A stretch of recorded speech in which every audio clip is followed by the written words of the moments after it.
It is the Saturday afternoon podcast, and why? It's because it's a Saturday, it's an afternoon, it's a motherfucking podcast. How are you guys doing? First of all, hi Alessandro, hi Steph, and that's pretty much all the people in the chat because I like to expose the fact that nobody gives a shit. Hey Peter, how are you doing, man? I'm checking on you. I hope you're doing great. The weather, I'm not sure how good it is outside. It seems a little bit cloudy. It makes me feel like I'm in fucking Seattle. And with a flannel shirt, sure wear the uniform of it. So yeah, I'm getting pretty tired of hearing the sound of my voice right now. So I guess we'll get to the guest right now. Because it turns out I don't want to speak about the fucking vaccine and all that shit. Like I know that for my slice of age, like the 30 years old, something like that, it's gonna be around. I can take the appointment around like starting Monday, so I'm going to do it for sure. Because fuck it, if it's my only way to ever do stage time again and like trauma, like make sure to create more trauma with rape jokes, I'm going to get my ass vaccinated for sure. So without a further ado, let's get to our guest. Our guest this week is a Montreal comedian and also a really good MC. Has been doing comedy for a long time, so he's actually a vet. Kris Dulgar, everybody. Boom. There you go. Hey, what's up, everybody, and welcome to the few listeners we have. Glad to have you guys on board. And They're the Joey, best thank you listeners. so much for having me on. I'm There you really go. excited. Yay, rape jokes. There you go. Yeah, Someone who there we gets go. it. How are you doing, sir? I am good. Enjoying this fine Saturday, even if it's not too sunny out there. At least it's not raining, and at least there's no snow, and it's not cold. Yeah, So at there's least that it's that. positive. Yeah. But like honestly, like I rather like on April, I'm really happy when I have a rain, because when it's a fucking snowstorm, I get depressed. Like Oh you have yeah, no yeah. idea. I much prefer the rain than the snow any day of the week, and hopefully this is the weather's going to be getting better and better as we move into June. So crossing my fingers Exactly. there, man. I just can't wait for like a full week of sun, and I also cannot wait. Hopefully, crossing our fingers, if things go according to plan, that venues open up in June, July, and we can finally get back on stage in front of live audiences at some point this year. Talking talking of the bat in the room, are you about to get vaccinated? Oh yeah, I booked mine last week because I am in the 40 to 45 range.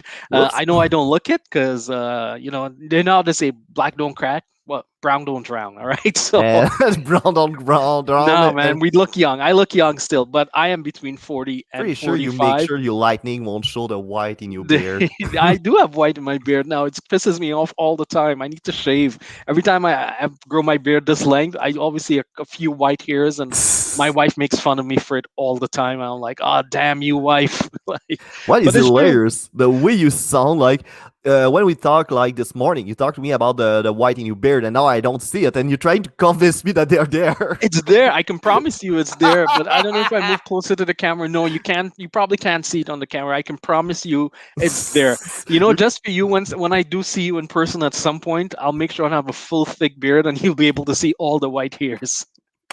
That's fucking I'm never hilarious. shaving again till I see you. There you go. Yeah, there you go. So he's gonna like wear his Oh yeah, yeah, fucking white. pretty much, Yeah, there you go, like a pretty badge of much. honor. Yeah, yeah. So, like I I did said, get my I booked my vaccine last week actually because the yeah. that my age group opened up, so I booked it, and I'm getting my first one on May 28th. Are you getting the Pfizer or AstraZeneca? You know what? I'm not sure. When we booked it on, I guess the website, it didn't specify. So I'm gonna Mm, actually call next week to see which one I am getting. People have been telling me don't take this one or don't take that one. Or yeah, make sure you get this one. So I'm not sure which one is the best and who to trust, or they're all the yeah. same. So I need to probably do some research before getting the vaccine.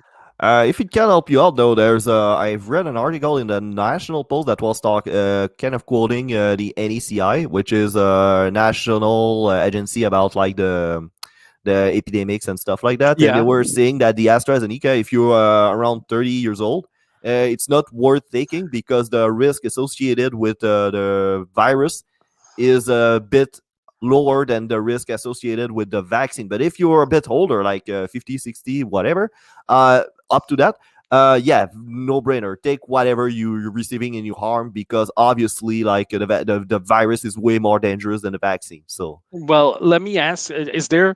Or I didn't even look into it. Can we like ask for the one we want, or do they uh, just give you whatever? like Claudio has a recently now has diabetes type 1, so he got vaccinated because of that actually, Right. and he received a Pfizer. So from what I understand, and maybe I'm totally wrong about it, but the new batches, like I think our batches is gonna be Pfizer, and the Pfizer. Pfizer Okay. is pretty much the good one. Okay, perfect. So I'm gonna actually look into. Thanks for reminding me too. I didn't imagine me walking in the day of and hey, by the way, which one am I getting? And they just Yeah, there you go. stick me in the arm. Yeah, I'm almost wondering if they're going to give you a wristband like I've got vaccinated AstraZeneca or I've got vaccinated Yeah, Pfizer. true. I'll make it. I'll get a T-shirt made. Don't worry. I'll get Yeah, like the Gucci of vaccine. Mhm. You can carry it around just like to show yourself how you get a superior Yep, product in your vein. pretty much. By the way, like I know you, if you guys, the listeners out there, if you guys are seeing me, I got my headset on. I look like I'm working a Saturday shift at the call center. I know, right? Yeah. Hey, this is Bell Support. How can I help you today? No, actually, the idea I had while watching you, it's more like, what you are you gonna cancel my social insurance number if I don't send you like?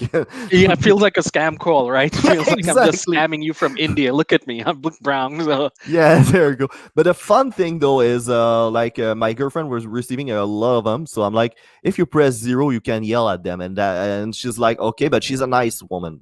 She right. would never do that. I'm not nice. I'm an asshole. So she gave me her phone, and then I just press zero, and I start yelling at them. Oh I my think, I god. think it. I get quite a few calls a day too, man. It's Yeah, only like you have to you start blocking, then another number shows up, and you're yeah, like, because when they does it use end? different numbers. Yeah, yeah, Yeah, exactly. So there were one time they were that guy that's like, okay, so can you serve me in French? Because the thing with Canada is if you ask for it, they're supposed to be serving you in French, right? yeah, yeah. So I'm Of like, yeah, you course. can serve you in French. No, Canada, there's no French people. Well, Well, now I know where you're calling from. there you go. So he's like, and at some point he told me, "What the fuck you're doing in my country, bro?"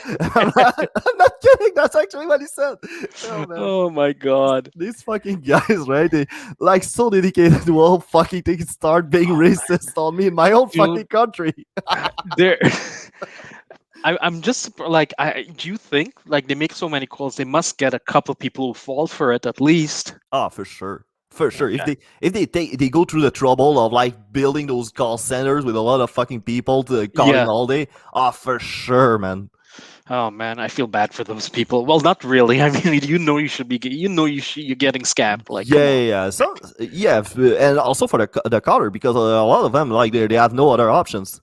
Yeah. Yeah, so basically they get a job and it's like it's a job for them. So like I feel Yeah. like an asshole yelling at them and saying I'm going to burn down your fucking Uh, places. no, dude, I wouldn't even feel like an asshole because like I would definitely yell. I don't even pick up.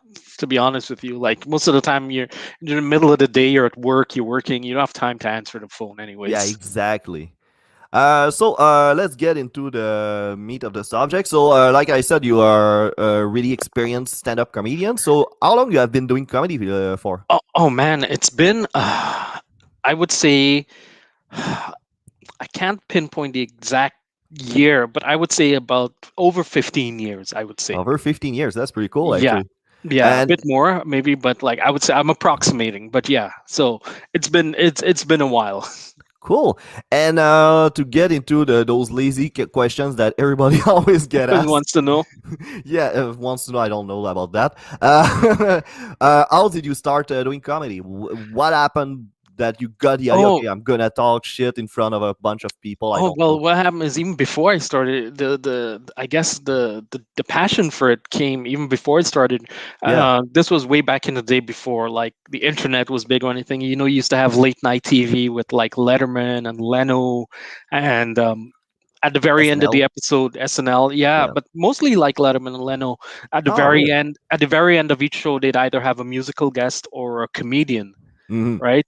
And I would actually always look forward to like the comedians Yeah. rather than the musical guests, and they were always funny. And I would be like, man, just talking in front of people, being funny, making people laugh, that'd be Yeah. awesome to do. So like that's how I got the passion for it, and just always in school making people laugh. I went to So French you were school, the so you were the clown of the class, right? no, I mean, I wasn't putting up myself like the clown, but I was one of them, kind of. One of I them. was one of Okay. them. Yeah, I was making jokes all the time, but I was still good in school as well. So I Yeah, never yeah, really yeah. got in trouble for it because my notes were there. I had good notes and grades and so forth. But I was still a clown. So Mm. I was like, oh man, I wish I could do this, and just to watch people like talking and being funny and getting their point across. Getting paid for it at the same Mm. time. Like back then, I was watching. I didn't know how much people were getting paid to do that. Not a If I had lot. known, I probably would not have started doing comedy. I But would we have don't picked do that another for career. money. Like No, you honestly, do it for the love of it. Yes, you yeah, do it like for the people love doing of it it. for money. Like they have so many other options where you can Oh make. yeah. Yeah, for sure. Okay, so basically, so you said that the late night show are where the kick, what kick your Yeah, I passion used about to watch. comedy. Yeah, yeah, and then I started getting like, and this was years and years ago. So you Yeah, wouldn't didn't have a lot of content online, or you couldn't go look up a specific comedian that you wanted to look up. And yeah. then, I used So to you go. were I spoon remember. feeded like the comedian that was on TV. Yes, Yeah. yes, and then when like Comedy Central came up with their website, and they used to have like these little short videos of comics. I used to go through them voraciously. I used to look at all the videos and like, man, these Oh yeah. different styles, different people, and you're like, oh my god, all these people are funny. They have different styles, and I would love to do it. And Yeah. I finally worked up. I think after watching this for a while, maybe a year or two, and I was in CJEP college, and like I was like maybe it'd be nice to like try it. So I went to the Comedy Works when it was still Hmm. around, and I went there for quite a few weeks before even like calling in to ask for a Oh, you spot. did that too. I did that too. I used to bring a little notepad, my book, and I used to Yeah. watch all the comics. And at that time, like David Pride, What he you was were still. noting there? I was just noting like jokes I had in my head, or just like Ah. maybe what the comic on stage was saying and what made it funny, like how they use certain words to make the joke funny.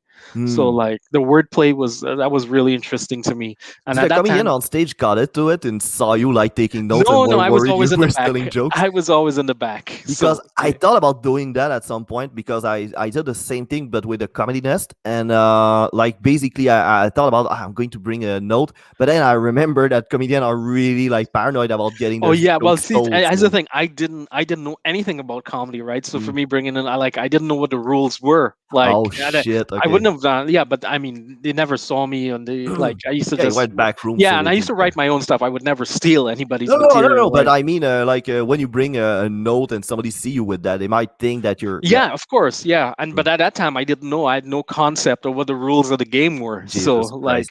Oh, yeah, and for back then there quite a weren't few any weeks, podcasts like today when people are like comedians are talking like in their green room, right? yeah, Yeah, so you didn't exactly, have and access to any of that. yeah, and back then when I started, there was no independent scene. So it was basically Mm. either the Comedy Nest or the Comedy Works, right?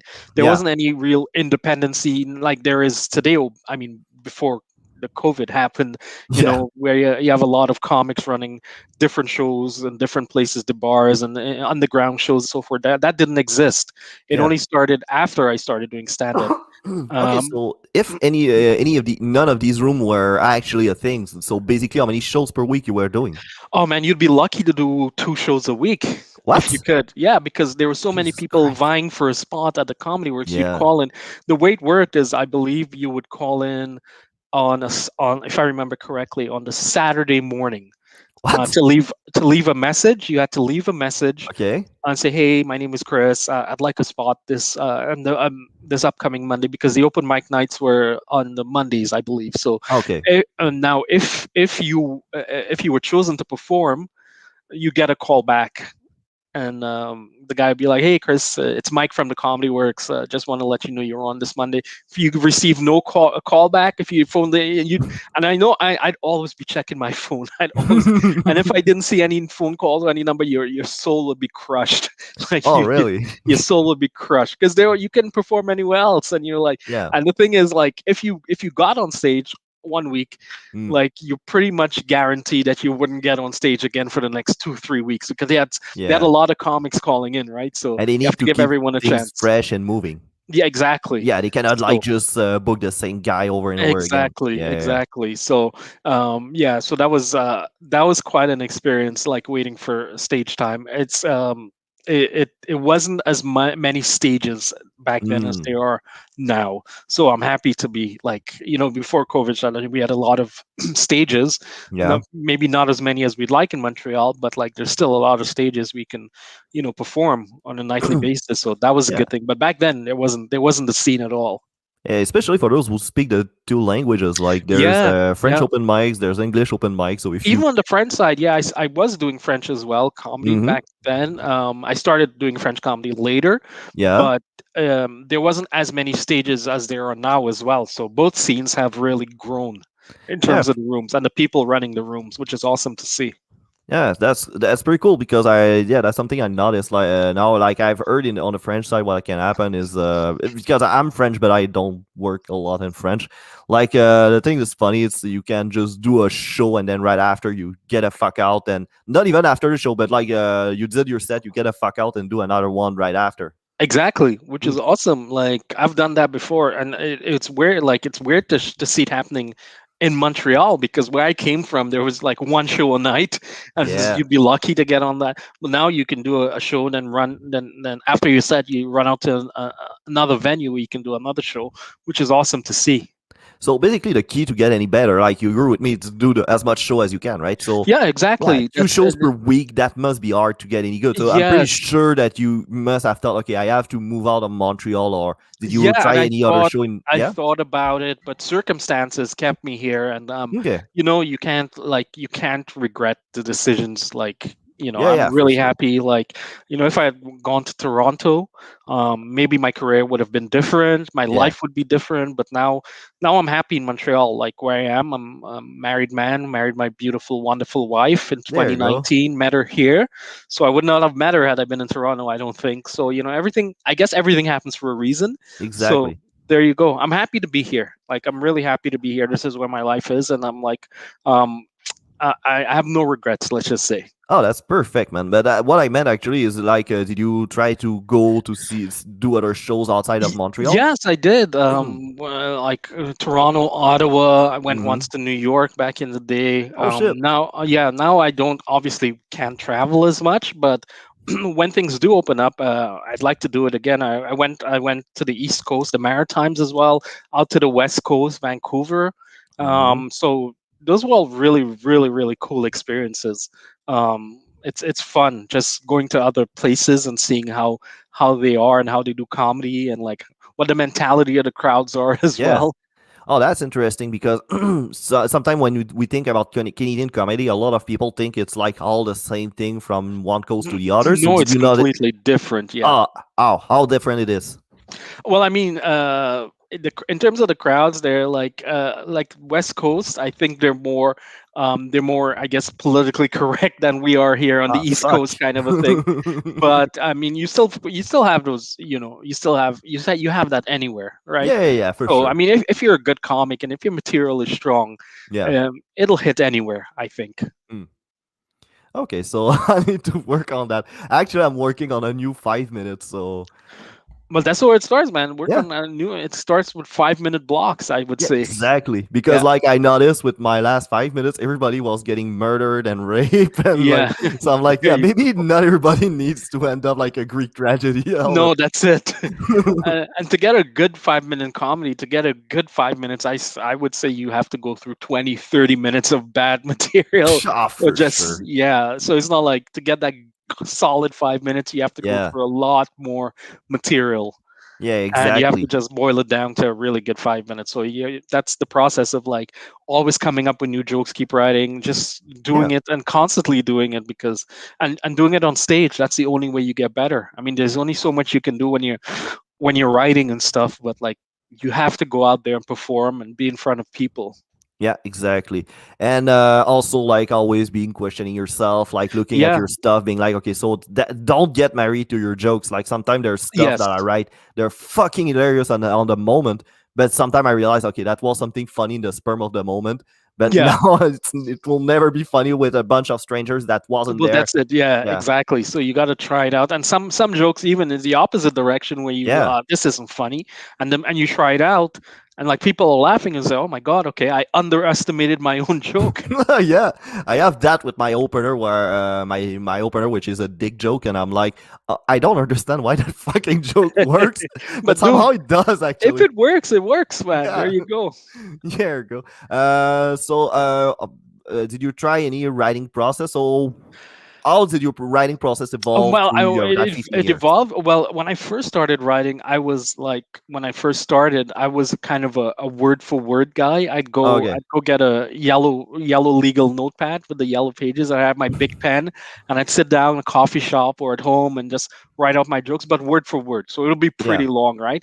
Hmm. And after a couple of years and stuff, like I started, I wasn't doing that anymore. Like I was just writing out shorter sentences and like the joke ideas or where I want to go. So it was I boiled it down, but like even now sometimes I still write a like if I feel like it, I'd still write a word like a joke word for word just to see Mm. how long it is and how I can edit it. But everyone has their different writing process. My Yeah, process evolved from writing word for word, like literally the whole joke. It'll take up pages and pages. yeah. But then I slowly evolved where I just started writing shorter sentences and Mm. the idea of the joke and like the punchline, and I know exactly where I want to go. For me, I felt like at least I have more freedom on stage to explore, Yeah, kind for of a sure. thing. Just have an idea. Okay, let me see if I can try it this way or this way, rather than word for word. So it really evolved from when I first started. That's just a thing that also that I noticed when I start writing. It's like I noticed that I don't write. We don't write the same way we speak. So that's a thing to break. Exactly. Exactly the Yeah. first when you do comedy, it's like just stop writing like a literary or just because Yeah. it has to sound like you speak. So that's the first thing. And also, I don't know if it did the same thing for you, but me, my very first 5 minutes that you never heard here because it's just something I threw out. It were just long fucking bits. I think I was writing bits, but I was writing long jokes with weak and boring premises and a weak Punchline. punchline. Exactly. Yeah, well, that's it. When you're new, right? You think it's going to be funny, but if it takes too long to Yeah. get to the punchline, like sometimes you lose interest. They lose interest, the Yeah, crowd does. So, exactly. Especially like, if you didn't like put some jokes in between to yeah, just keep them interested. Yeah. yeah. I mean, I've always said like you need to have, I guess, the first bit of laughter. You need to have them on your side, or you need to get the first laughs within the first, I would say, 15 to 20 seconds. So at least they Yeah. know, okay, they made me laugh right away, and you have them on your side. But if you take like a long time to get that first laugh, that punchline better be good. Yeah. So how long did that take you to figure that out? Oh, it took me a few years, man. Oh Like, shit! I'm so yeah, happy yeah, to meet it's you. So you told it's me a that right process. in my first year. It's a process, man. Yeah, It, it it is is. a process of like, also it's a process of self exploration too. You learn a Yeah. lot about yourself too, right? Oh, that's so interesting that And you your say that. style, yeah, and your style is constantly evolving. Like, Mm. you see a lot of comics. If you saw a video of them, a lot of really amazing comics. If you saw a video of them their first time on stage or their first year, Oh, I can bet you it's a lot different than how they are now. It's just a yeah. process of evolution, right? And it takes time to find your voice. Everyone is different. Oh, for It sure. just takes time to find your own voice, right?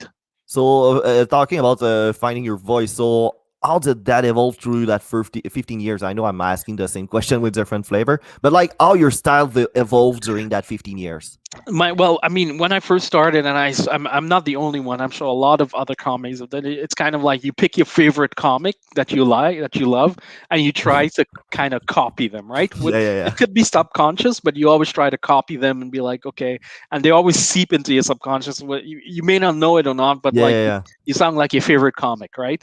Exactly. And that for first few years, I would say, and then you start getting your original voice starts coming out. Yeah. It's a process, right? So, and some comics who and I'm saying it's not all the comics, but some comics they just first minute on stage they're funny, they're themselves, and that's amazing to see.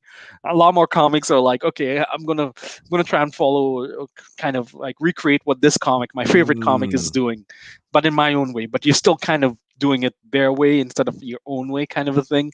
Yeah. So so it's an evolution, and then at some point you drop all that, and like your true voice comes out, and you as a comic, like yourself, your actual personality, that Mm. comes out, and that's a wonderful thing, man. So that's how I evolved, but I know a lot of comics as well, they evolve the same way, because when you go on stage, it's a scary thing, and Oh yeah, it is. the only thing you have to hold on to is like, okay, this my favorite comic does it like this, so I'm gonna try and do it like the same way.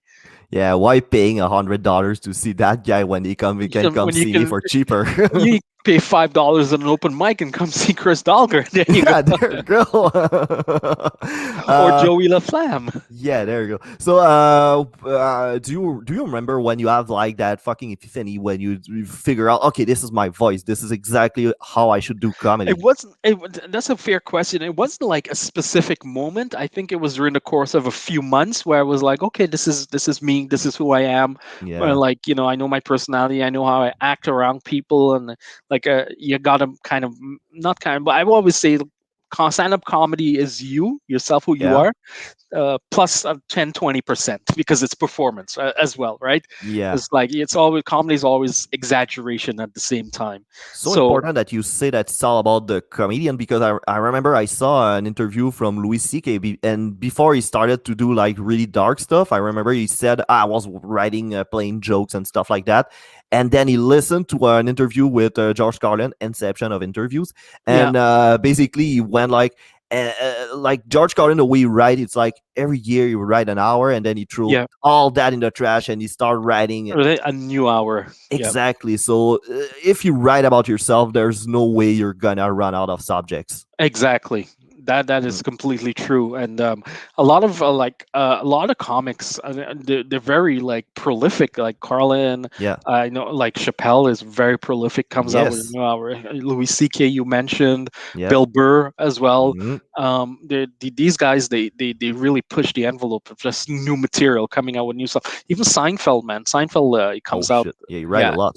he writes a lot, and he's very disciplined as well. Hmm. So I took that aspect from him, like in terms of the writing from Seinfeld. Like I read when I was young, and when you're trying to figure out Hmm. how to go about doing comedy and stuff, I actually purchased uh, it was the unauthorized biography of Jerry Seinfeld. There was they actually sold it at Chapters. I'm not sure if an unauthorized biography could be sold at Chapters, but I found it at Chapters. I bought it, and like I just read through it, and like he was very disciplined at writing for about an hour 45, 2 hours a day, like never drinking, always being in shape. Like Yeah. he was like very, very disciplined. So I was like, oh my god, okay, in order to make it or just be a good comedian, you got to Yeah, be and disciplined somehow. yeah, and you watch his stuff and you see like everything he does on stage has a purpose. Like Yeah, does it for a reason. yeah, Like there's exactly. never lost beat. There's never a lost No, moment. there's never lost words, extra words. It's very well edited, very well written. So like Mm. I really enjoy his process. Yeah. Is there a point like I've been hearing that a lot from like older comedian?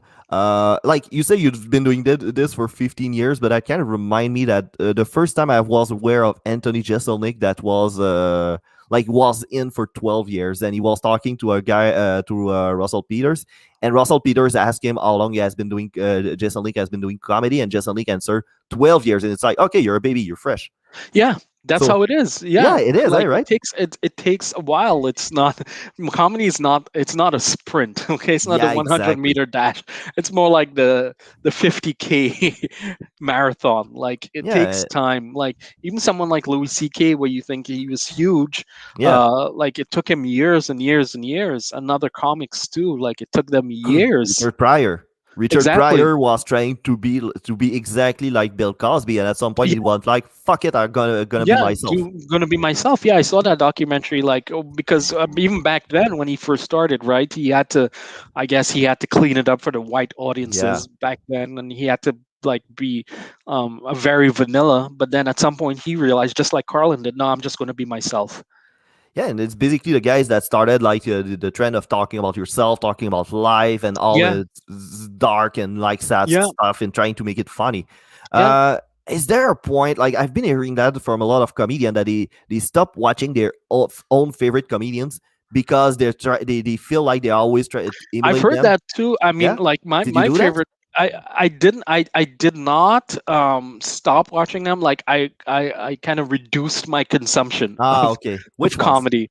My favorite of all time is the goat for me is still Chappelle, right? And Chappelle. like, Oh, okay. yeah. So for me, he's like the absolute best, and I've Yeah, watched same here. all his specials. Thank God for Netflix. Netflix, they Yeah. come out with a lot of stand up specials. So there's that, and I really liked him, but at some point, like not even him, like I just stopped watching all the comedians. All the Like comedians. all I just stopped watching comedy in general and just started focusing on my Mm, writing and myself. And like the only comedy I'd see was when I went to the clubs and I was seeing the comedy of my colleagues who was performing that night. But I mm, stopped watching any shows on Netflix, or at some point like just watching stand-up specials didn't really interest me. I just wanted to mm, focus on me. I feel as if comics, they go through that phase as well, mm. but it's everyone has their own personal journey. Like I know a lot of Exactly. comics who never stopped watching and they still found their voice, so Yeah. it's how, I guess it's how how you're made up, and Mm. what you feel like doing, man. You do whatever you think is good for you. No one can tell you any different, because there's no rule book, right? There's no Yeah, like exactly. There's no yeah, one way of there's no doing it. set of rules. Exactly. Yeah. Everyone has their own way of doing things, and everyone has their own journey to go through, Mm. which is the cool thing about stand up. Everyone has is on their own journey.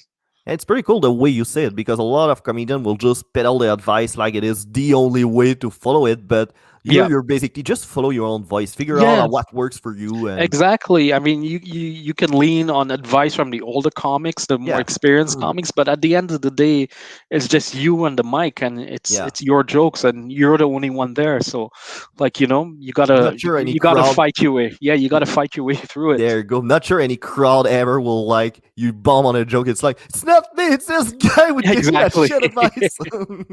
No, you got to figure it out, man. And when you first started, it's a tough thing. It's very intimidating. Imagine, can you think of any other job where you where you practicing, or you actually training, but other people are watching you and judging, and like, The only way to practice at that job is to actually do the job. yeah, exactly. There's no other way. Like, can you There's imagine no other like way. being like a computer programmer, but you have to code stuff that's going to go on production and going to be Yeah. used while you're learning? Oh Yeah, man, I man. mean, I was thinking about it too. Like maybe those one-liner comedians. Yeah, Yeah, I think for them, they can always, yeah, you can always go like on Twitter and just try out your one-line jokes and see if it gets a reaction. I yeah, feel as if that's another way to practice for maybe one-liner comedians too. But like for other comedians who aren't mm. one-liners, But gotta be one-liners in front can. of the crowd. Yeah, but one-liners, the way I look at it, it's not something I'm planning to do all the time. But like I switched to one-liners at some point because, like I said, like when I thought I was writing bits, actually I was writing fucking long jokes that made no fucking sense. Yeah. So the idea, like for me, was to okay, just write liners, just write jokes in itself, and try to make it work. Oh, you know what? It's a great. I think that's actually a really good exercise. If you're not a one-liner comedian, just maybe do a set, 5 minute set. Like challenge Non yourself. Do a sequiturs. 5 minute set, Yeah, just one-liners. Yeah, it actually helps with your writing process too, and your yeah, editing process as well. Like I would love to actually like do a show when we're back where it's just one-liners. Like someone puts on a show with just one-line comic with just one-liners, and you just challenge the other comics who aren't, just to yeah, come up with 5 minutes of just one-liners and see yeah. how it Just goes. non It's a sequiturs. good It's just challenge, man. I've done yeah. that. I've done that, and it's like it really helps your writing too. Because that's something I started noticing also. It's like basically all good comedians can write one-liners because Yeah, when you think about it, a bit is just like a way you present your one-liners. Instead of doing yeah, non sequiturs, you put them in stories. yeah, yeah. Yeah, That's exactly true. yeah. So I'd love to do that. And Mm. honestly, that's a great idea. Maybe we should do that, Joey. Ah, Jesus Christ, that'd be fucking awesome, Yeah, actually. that'd be a really fun show. Just like us two doing one-liners. Yeah. Yeah. That kind of remind me also. Bill Burr he did that for 7 years. Like he What, did, one-liners? yeah, just one-liners. Oh wow. See, Yeah. that I learned something new every day. I did not know that for 7 years. I didn't You went to wouldn't check think, it huh? out, but that's I don't remember what is fucking the guy called a joke doctor on YouTube. He has a lot of great advice, And yeah, he said basically that yeah, Bill Burr for a long time he was doing one-liners. Oh wow. See, now I got to research that because I was not aware of that. Yeah, please research it because I'm not Yeah. sure how true it is. Yeah, well, there you go. So There you go. I'll have to confirm that at a further point in time with you. There you go. And then I'll invite you, and then you can properly humiliate me on Oh my yeah, podcast. you were lying. That was not true at all. Fake news. Fake news, exactly. Yeah, Bill Burr was always Bill Burr. Go fuck yourself. All right, so now I know that you're an MC. So have you been an MC for a long, long time, or is it something you Yeah, started recently? no, I mean it's been a couple years at least, but I was always emceeing since not since the beginning, but like I always was emceeing. I wasn't a good MC. I think as an MC, it takes a while to become really good at emceeing, and Also, like another set of skills of just being a stand-up it's and doing another your it's own another joke. set Yeah, of skills. Yeah, well, the first thing you have to do is you have to, as an MC, you have to be humble yeah, because as the MC, it's the show isn't about you. It's about the yeah. other comics. That's the first thing you got to realize. You Mhm, can't go in there thinking, like the show is about me, because that's the wrong attitude to have as an MC. exactly. It's about the other comics you're bringing up, Mm, right? And what emceeing is like, it's more crowd work than yeah. it is. You have to do crowd work because it's the interaction. As a good host, you got to interact a bit, and it took me years to actually kind of get good at it. Mm, And yeah, I used to, when I was first starting out, used to watch when he was in Montreal a lot with Sugar Sammy, and mm. he was just fantastic. Still one of the best MCs I know in the game. That Just I have no trouble to imagine. yeah, he's If you tell he's me it's crowd amazing. work, crowd work, crowd work, this Yeah. guy must have been Oh, like he's fucking an legendary. absolute beast, and I learned a lot of watching him. And he would just make these connections with the Yeah, crowd members. He talked to two separate crowd members, yeah. and he'd just make jokes on them, and then he'd connect them somehow with another joke. It was just brilliant. It's So I fucking learned a crazy. lot. Yeah, it's insane how he still does it. I don't know So how his brain yeah. works. Like he must have the best.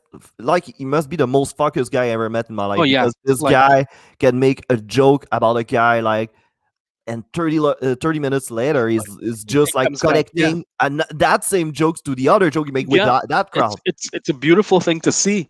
So I Yeah. learned a lot from that. So like emceeing is it's another set of skills you need to have in your toolbox. Yeah.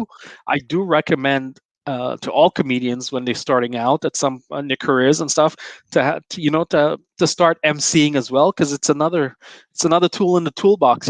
So like you can always be an MC for different shows. If you're a good MC, people will hire you, and Mm. it's money too. It's like you get Exactly. paid for it. And like if you're not necessarily going to be a performing like just be an MC as well. like So like bars can pay you just to MC yeah, open exactly. mics, like even if it's not comedy open mics, it can be like music open mics, Yeah. everything. Yeah, Yeah. exactly. So it takes a while to hone your Mhm. skills as an MC, but it is worth it because At the same time it takes a while to own your skill as a comedian though. exactly. So And everything MC is takes a different time. set of skills too, because Imagine that, right? yeah, And you need to be good at crowd work to be honest. for sure. And how did that affect, comedy wise, like your comedy skills? Like, did you Oh, feel any different after when you start understanding yes. the MCing? When I started emceeing, and I know I can make people laugh just off the top of my head, just Yeah. talking to them. It gives you that much more confidence to when you're doing your regular 7 minute set or your ten Mm. minute set. You're just way more confident. That's the biggest part. The confidence is sky high, and you're more sure of yourself. You're like, oh my god, okay, cool. Because Like I can make confidence is the key, right? it is the key. Like Yeah. you have to sell your jokes, right? You Mm. have to sell your jokes, and you have to believe that this is the best joke out there. Yeah, exactly. Because can you imagine if you're like halfway through of saying a joke and you're already backing off because you kind of like Yeah, yeah. worrying what the crowd's gonna say? Exactly. You Yeah. gotta you had like it's the art of selling, right? You just Yeah. gotta be a really, really good salesman out there. Make them, but also too, like the joke has to be funny at some point. Oh You yeah, can't you obviously. can't no matter how confident you are, if you write a shitty joke, the joke's still gonna be shitty. Yeah, I've heard some shitty jokes though going over really well because a comedian like is so really good at his on-stage presence. Well, I mean that happens too, but Yeah, it's rare to see rather yeah, than like a good yeah. like It's more the exception than the rule, yeah, actually. exactly. All right. Exactly. When you say you have been writing a lot, have you been writing? You didn't wrote a lot about the COVID thing, right? I didn't write too much material just because I feel as if when we do get back to live, well, I did write a few Yeah. I do have some material on it, but not it's not everything I wrote about. Just I feel as if Mm, once shows start back up, everyone's going to have material about COVID.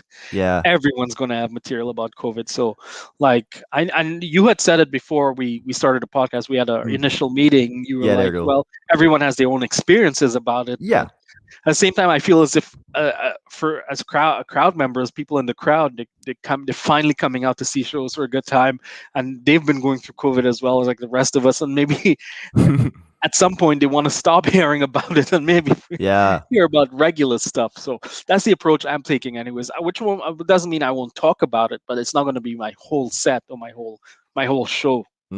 I'm thinking about something like while talking to you. Sometime my brain keeps working for jokes, and now I'm thinking about a bit where I'm talking like instead of talking about the COVID, I'm going to talk like my experience being inside. But I felt like turning it almost like a Cronenberg movie. Explain.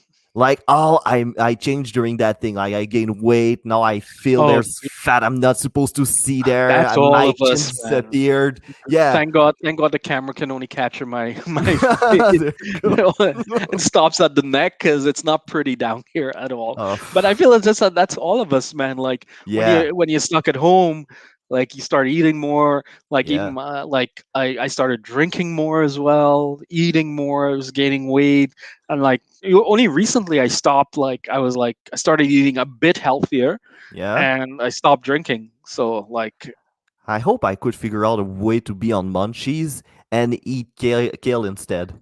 oh, dude, that would be the best, man. That Can would you? be honestly. But I don't know how like if you can like how much weight did you gain? I think I gained maybe 15 pounds to be I honest. didn't even watch, but like I start seeing like when I look at my feet and I see my chest, I Oh, start seeing the dude. eclipse. Yeah, Yeah, yeah, yeah. That's so you're depressing. not the only one. Trust me. Yeah. I I figure know there's I'm not a like lot of obese other people. morbid, but yeah, like that kind of make me freak the fuck out. And also I notice when I do like longer sentence, I'm start like losing my breath Yeah, right at somewhere in the middle. And I'm like, no, that's not good. It's not dude, supposed to happen. I was walking up the stairs the other day and I started breathing heavily. I'm like, oh no, this is not good. And I was trying to convince myself it's just me getting older. It's nah, man, you're just fat, motherfucker. You're just a Yeah. fat motherfucker Yeah, right I now. tried that excuse of being older, but I'm just 33 years old. I'm not Yeah, that that's old. still I young, man. Yeah, I just lose the perks of being young. Now Yeah, it's like all that stupid way of life that's catching up yeah. to me. Oh man, I that's it, man. And like, have you been drinking more than like before COVID, or have you kept No, the same level? honestly, I'm a social drinker, so I just get drunk around people. Okay, cool. So like Yeah. nothing, like in that respect, nothing changed for you. There Like you go. no, my drinking went way up, and I was like, Oh oh yeah. no, no, no, I need to stop. I need to stop. At the beginning, though, I was getting drunk all the time. Like I was making myself cocktails because I kind of because sometimes I have phases where I just go all in into something, and that at that time I went all in into making cocktails. But I was just into the science of doing good cocktails, and I Oh was no, not satisfied of necessarily. Yeah. yeah, exactly. But I went way too far on it, and I was trying to perfect like the Long Island iced tea at some point. But Long Island iced tea that gets you drunk way too fast, and then I blacked out at some point, Oh and well, dude. Yeah. yeah, and I was gaming with friends online, and I was like talking shit about a video game, and then I remember I blacked out.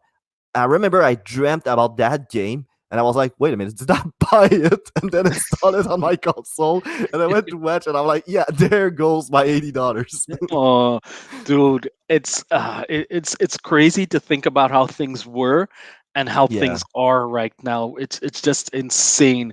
how it Like, is. I mean, it's just everyone's dealing with it in their own way and differently. But like, I feel bad for like comics Shh. um who were relying on this for their livelihood, who were Yeah, just doing comedy, and then it all stopped. And a lot of comics too, it was a kind of therapy for them too, right? Just to go up in front of people and talk, and it made them feel better, and it was kind of therapy, and they don't have that anymore. So I feel bad. I feel really really bad too for them. Yeah, can you imagine? Like, also, like we said, like comedy, there's not a lot of money in it, and not everybody has a No, really cool job, like let's say 9 to 5 job with a steady exactly. salary. So a lot of Yeah, them, it's a one and off. Like, can you imagine being stuck at home, no girlfriend, no nothing, in a one and off, and it's just you and your own yeah. thought. Dude, and that's the reality. I'm pretty sure for quite a few people, comedian or no Oh comedian, and God, I just, yeah, it makes me feel horrible. Like we're one of the lucky ones, right? yeah, So exactly, I don't really complain about it too much. Like yeah. I know people have it way worse off, so I'm definitely not complaining. I'm complaining because I'm an asshole, but I'm kind of a bitch, and I'm like, no, I'm not them. Sorry, not being like alone and depressed, but I'm still depressed. Yeah, well, dude, we've There's all no, like, yeah, yeah, I think the majority of the population of comedians have dealt with either anxiety or depression as well. yeah. So it's another common thread that unites us, I think. See, I'd rather hear joke about like their depression and their inner thought about like the COVID-19 and their experience rather than just like those things. I spend way too much money on Kleenex and Pornhub. Like, Yeah. yeah. Oh man. How did you went through the COVID? How it went for you actually? My what? Like the COVID-19, like being inside and being trapped like between those four walls for a year now. It's been you know what? It's been hard, Yeah, but made easier because I live with my wife, right? So at least I mm, have her with me. yeah, I think if I was alone, I would not have handled it well at all. I definitely would not have handled it well. It's just you just get so used to like being like inside all the time. I don't know yeah. how I'll feel like going out and seeing other people and socializing now. I think I'm just so used to being alone and being locked down. Like I Yeah. might I Can you might have imagine how I might have excited? developed a fear of crowds right now. I honestly, I found myself so surprised. Like when I order food from Uber Eat, I see the guy in. I'm like, no, don't go. I want to talk. I'm like so excited. Usually it's just like grab my food, get in, don't even talk to him. Now it's like, hey man, please don't go. Oh man, dude, I it's been it's been it's been a rough year. Oh yeah, It's for all of us. yeah, Like you're just waiting for life to get back to normal, and you're not sure if it ever will. Even when things do go back, like places open up and like you can go mm. outside with it, like I don't think it'll ever be normal ever again. Yeah. We always have a bad that in a back thought that yeah, you remember Yeah. when we and that will affect us mentally for sure. Even if everything is as it used to be, now it's gonna be fucking But weird. also too, like they're talking about this is just one pandemic, right? Yeah, What happens when the next one comes? May not be Jesus COVID, but like Christ. that's what experts are predicting. And I'm like, dude, we Yeah, just got over this one. Why are you guys scaring us like this yeah. I again? have a solution. Well, Like what is your I solution? need all the country needs to put themselves together and tell China, no, you cannot eat anything else Oh, than beef, pork, and chicken. oh, You've lost your right of going exotic. oh man. Well, it did start in China. I'm not blaming the Chinese. You shouldn't blame the Chinese. We're not blaming the Chinese, right? I It's blame just their weird diet. you blame the weird diet. Okay. They're like what a disease every 2 years that pops out of there. Oh man, dude, I would assume this could have easily started like in North Yeah. America to South Oh, for America, sure. another part of the world, Yeah, right? but there's It a was variant coming. that It was started in coming. the UK now. Hey, there you go. Yeah. It was always coming. Like, doesn't matter Yeah, who we weren't started it, where it ready. started. Like, Yeah. yeah, we weren't ready at all. So Just there we funny go. this time that was China and because of a bat and you know the Because reputation of they a have of bad. eating anything. And I've seen all the jokes too. I've seen all the jokes as Yeah. well. One joke I saw was on Twitter. I was the on Twitter. Someone has an account called God, so it's God who tweets. And, yeah, at one point when it first started, he was like, "Hey, I've been I've been gone for a few weeks. What happened?" And some guy replied, "Well, someone ate a bat, and now I'm out of a job." So there you go. That's a freaking good one.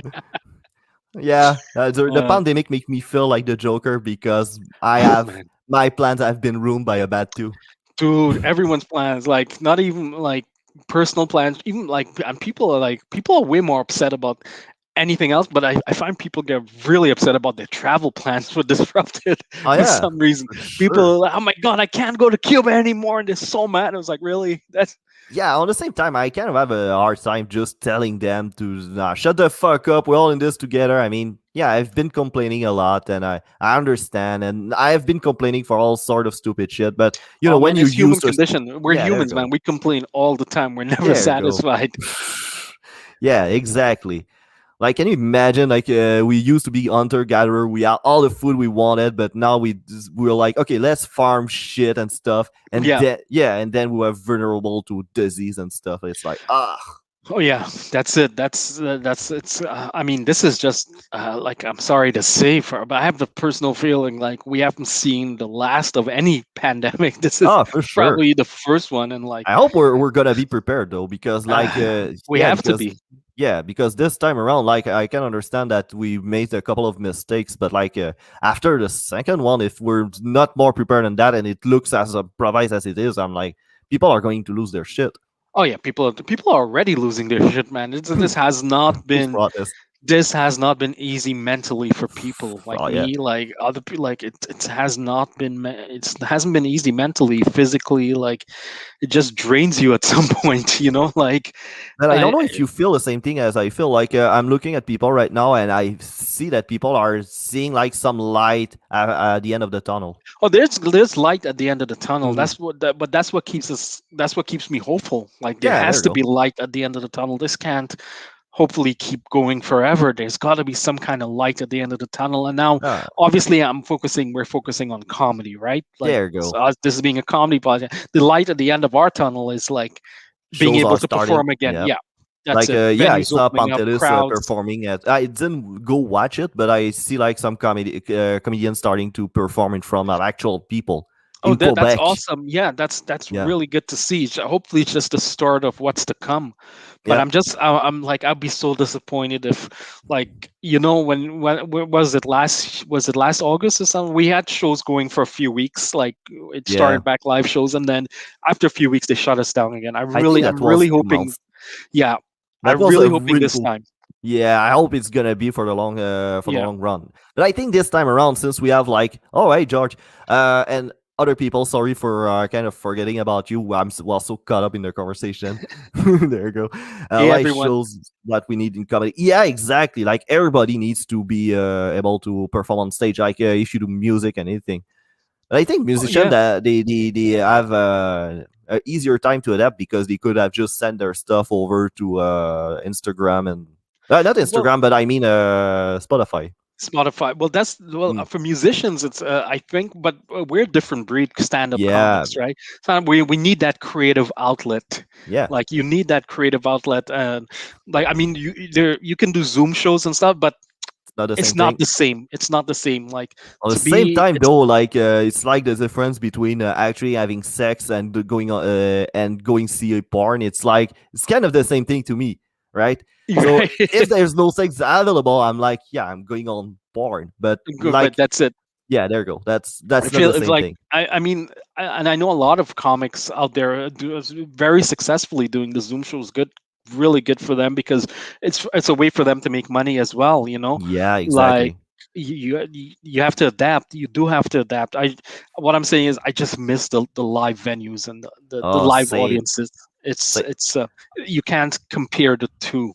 Yeah, like I basically I can because I did like a lot of live Zoom shows before the first time around, Yeah, and then I did a lot of live shows, like most more live shows than I did like before the whole thing right. start closing up.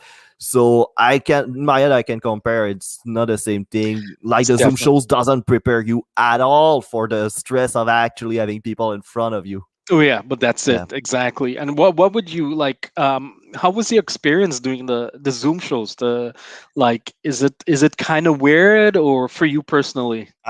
Usually, the thing I've noticed is if I the crowd work you would do like crowd work because it's not a crowd the Yeah. that you would do on a Zoom shows it's quite different. It's almost like a podcast actually, but Okay. I slide my jokes in. So my segues that was mostly thought like like I was naming people, I was saying reacting in some ways. Like sometimes I was fucking around with the MC, so I call her by her name and that kind of stuff. But I know I cannot do that on stage now, so I have to like on stage. I think I have to figure out a way to feel close to somebody, even if I don't know its name or that doesn't feel so impersonal.